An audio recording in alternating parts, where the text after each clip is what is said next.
இனிமேலாவது அண்ணனுக்கு கூட கொஞ்சம் நேரம் கொடுக்கணும்னு நினைச்சு சரி பண்ணுங்க. அது ஒன்றும் இல்லை. இன்னைக்குலே நாளைக்கு பேச போகிறோம். நம்ம பாட்டனும் நம்மோட தான் இருக்க போகிறான். அவன் நினைவும் பெருமையும் நம்மோட தான் இருக்க போது. எல்லாத்துக்கும் மேல அவன் மானமும் வீரமும் நம்மளுடைய வாழ்ந்து கொண்டிருக்குது. அந்த வீர பெரும்பாட்டன் தீரனின் கனவை நாம் நிறைவேற்றணும். அவன் நம்முடைய வீரப்பன் பணக்காவலன் வீரப்பனார் அவர்களின் மீதும் நம்முடைய வீர பெரும்பாட்டன் தீரணி மீது நாம் உறுதியேற்போம். இவர்களின் நினைவை போற்றி புகழை போற்றி நம் கனவை நிறைவேற்றுவோம் என்கிற உறுதியை ஏற்று கலைவோம். இந்த நிலத்திலே வருகிற 26 சட்டமன்ற தேர்தலில் நாம் தமிழர் கட்சி தனித்து போட்டியிடுகிறது நீங்கள் அறிந்ததுதான். ஆனால் இங்கே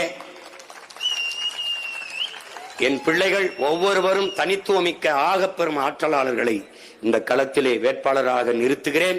என்னரும் தமிழ் சொந்தங்கள், எளிய பிள்ளைகள், உங்கள் பிள்ளைகள் எங்களுக்கு வாக்கு செலுத்தி வெற்றி பெற செய்யுங்கள்.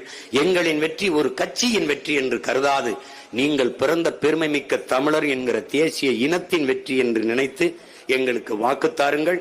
இந்த நிலத்திலே இந்த பேர் வச்சிருமா, இதை சொல்லிடுவோமா? போட்டி போடுகிற வேட்பாளர் முதலிலே என்னுடைய அன்பு மகள், நம்முடைய வீர திருமகன், வனக்காவலன், நம் காடு காத்த கருப்புசாமி, நம்முடைய எல்லை காத்த ஐயனார் வித்யா வீரப்பன் அவர்கள் இந்த மேட்டூர் தொகுதியிலே சட்டமன்ற வேட்பாளராக 26 போட்டியிடுகிறார். அவருக்கு உங்கள் மதிப்புமிக்க வாக்கை தந்து உங்கள் மகளை வெற்றி பெற செய்யுங்கள். அது நம் இனத்தின் வெற்றி என்கிற பெருமையோடு அதை செய்யுங்கள். அடுத்ததாக சங்ககிரியிலே நித்யா அருண் என்கிற அன்பு தங்கை போட்டியிடுகிறார்கள். அவர்களுக்கு